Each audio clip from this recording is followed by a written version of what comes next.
अरावली पहाड़ जो है दुनिया के सबसे पुराने पहाड़ों में आता है। कहा जाता है कि ये 50 करोड़ से भी ज़्यादा साल पुराना पहाड़ है। हल्दी घाटी की लड़ाई का नाम सुना होगा दर्शकों ने। महाराणा प्रताप ने जो लड़ाई लड़ी थी वो अरावली पर्वत में ही वो हल्दी घाटी है। अभी क्या हुआ है, पिछले महीने सुप्रीम कोर्ट ने एक अजीबोगरीब फैसला दिया है और सुप्रीम कोर्ट ने फैसले में कहा है कि सिर्फ उस हिस्से को अरावली पहाड़ माना जाएगा जिसकी ऊंचाई 100 मीटर या उससे ज़्यादा होगी। पर्वतमाला का जो 91% हिस्सा है, 91%, वो 100 मीटर से नीचा का हिस्सा है। तो इसका असर क्या होगा कि अब उस हिस्से पर अंधाधुंध कटाई होगी जंगलों की और वहाँ खनन शुरू हो जाएगा, क्योंकि अरावली पर्वत के अंदर बहुत सारे खनिज हैं, चूना पत्थर तांबा, बहुत सारे खनिज हैं जिस पर पूंजीपतियों की बुरी नज़र बहुत सालों से है। जब से नरेंद्र मोदी की सरकार बनी है सर, तब से ऐसा नहीं लग रहा विकास के नाम पे कुछ ज्यादा ही हो रहा है।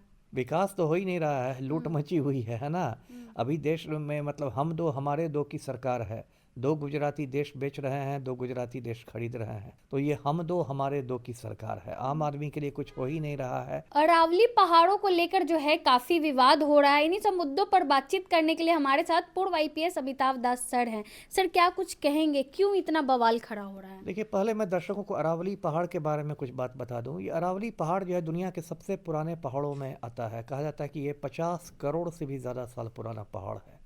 और ये जो अरावली पर्वतमाला है हिंदुस्तान के 4 राज्यों से होकर गुजरती है, दिल्ली, हरियाणा, राजस्थान और गुजरात। और भारत का जो राष्ट्रपति भवन है वो भी अरावली पर्वत के ही एक हिस्से पर बना हुआ है, जिसको रायसीना की पहाड़ी कहते हैं, है ना। अरावली पहाड़ जो है वो मतलब हल्दी घाटी की लड़ाई का नाम सुना होगा दर्शकों ने। महाराणा प्रताप ने जो लड़ाई लड़ी थी वो अरावली पर्वत में ही वो हल्दी घाटी है। और अरावली पर्वत जो है वो एक बहुत बड़ा काम करता है कि थार के रेगिस्तान को वो गंगा के मैदान तक नहीं पहुंचने देता है। यदि अरावली का पर्वत नहीं रहता तो जो थार का रेगिस्तान है वो गंगा के मैदान तक पहुंच गया रहता। तो ये सब बातें हैं। अभी क्या हुआ है, पिछले महीने सुप्रीम कोर्ट ने एक अजीबोगरीब फैसला दिया है और सुप्रीम कोर्ट ने फैसले में कहा है कि सिर्फ उस हिस्से को अरावली पहाड़ माना जाएगा जिसकी ऊंचाई 100 मीटर या उससे ज़्यादा होगी। अब ये जो अरावली पर्वतमाला है ये बहुत ज़्यादा मतलब ऊंचा पहाड़ नहीं, कोई हिमालय की तरह नहीं है। तो इस पर्वतमाला का जो 91% हिस्सा है, 91%, वो 100 मीटर से नीचा का हिस्सा है। मतलब अब सुप्रीम कोर्ट उसको अरावली पर्वत मानेगा ही नहीं। तो इसका असर क्या होगा कि अब उस हिस्से पर अंधाधुंध कटाई होगी जंगलों की और वहाँ खनन शुरू हो जाएगा, क्योंकि अरावली पर्वत के अंदर बहुत सारे खनिज हैं, चूना पत्थर तांबा, बहुत सारे खनिज हैं जिस पर पूंजीपतियों की बुरी नज़र बहुत सालों से है। लेकिन अब तक वो लोग नहीं कर पाते थे खनन, क्योंकि अरावली पर्वत को संरक्षण मिला हुआ था। लेकिन सुप्रीम कोर्ट के इस फैसले के बाद माना ये जा रहा है कि अब नरेंद्र मोदी जो उनके प्रिय हैं गौतम अडानी, उनको सारे खनन के ठेके दे देंगे और अरावली पर्वत को बिल्कुल ये लोग बर्बाद करके छोड़ेंगे। उससे बहुत पर्यावरण की समस्याएं होंगी और इसको लेके अब जगह जगह देश में अरावली पर्वत को बचाने की आंदोलन शुरू होने लगा है। राजस्थान में तो काफ़ी बड़ा आंदोलन शुरू हो गया है और देश के बाकी हिस्सों में भी आंदोलन फैल रहा है जी। इससे पहले भी हसदेव जंगल को लेकर भी काफी बिल्कुल विवाद बिल्कुल। हुआ था सर। हसदेव जंगल देखिए छत्तीसगढ़ में है, उसको भी दे दिया गया था गौतम अडानी को काटने के लिए।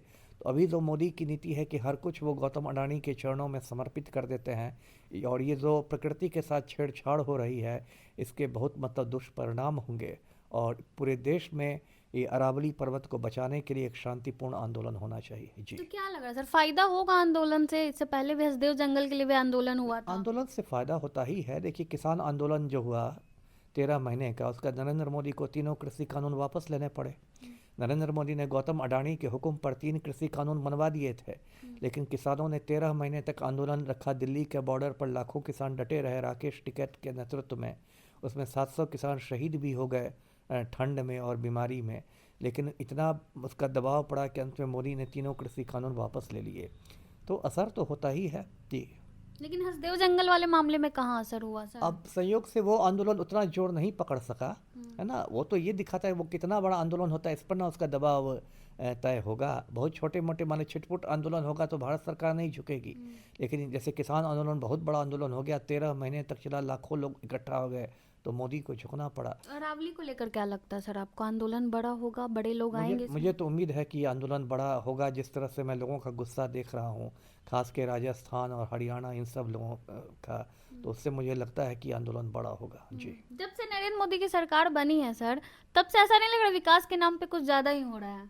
विकास तो हो ही नहीं रहा है, लूट मची हुई है ना। अभी देश में मतलब हम दो हमारे दो की सरकार है।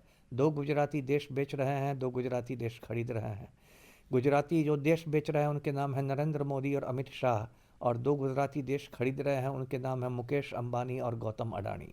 तो ये हम दो हमारे दो की सरकार है। आम आदमी के लिए कुछ हो ही नहीं रहा है। चार लोगों ने, चार गुजरातियों ने पूरे देश में लूट मचा दी है। कुछ लोग तो ये भी कह रहे हैं कि नरेंद्र मोदी की अपनी संतान नहीं है, इसीलिए वो आने वाली पीढ़ी के बारे में नहीं सोच रहे हैं। नहीं नहीं, वो तो बात अलग है, ये बात तो कहना नहीं है। संतान तो मेरी भी अपनी नहीं है, मैं तो बहुत पीढ़ी के बारे में सोचता हूँ, ये बात नहीं मोदी है। जी सोच रहे हैं। स्वामी विवेकानंद की भी संतान नहीं थी, तो वो भी बहुत पीढ़ियों के बारे में सोचते थे, वो बात नहीं है। नरेंद्र मोदी सोचते हैं आने नहीं, वाले बिल्कुल नहीं, जनरेशन के बिल्कुल नहीं सोचते हैं। वो सिर्फ दिन रात गौतम अडानी के मुनाफा के बारे में सोचते हैं। और ये बहुत दुर्भाग्य की बात है कि जो देश का प्रधानमंत्री है वो एक पूंजीपति के रूप में काम कर रहा है जी। चलिए, बहुत बहुत धन्यवाद सर। हमारे साथ पूर्व आईपीएस अमिताभ दास सर थे। अरावली को लेकर हमने इनसे बातचीत की। सोशल मीडिया पर जो है इन दिनों बहुत जो है ये चर्चा जो है चर्चा का विषय बना हुआ है। बाकी आप क्या को सोचते हैं अपनी राय कमेंट बॉक्स में जरूर दें। धन्यवाद।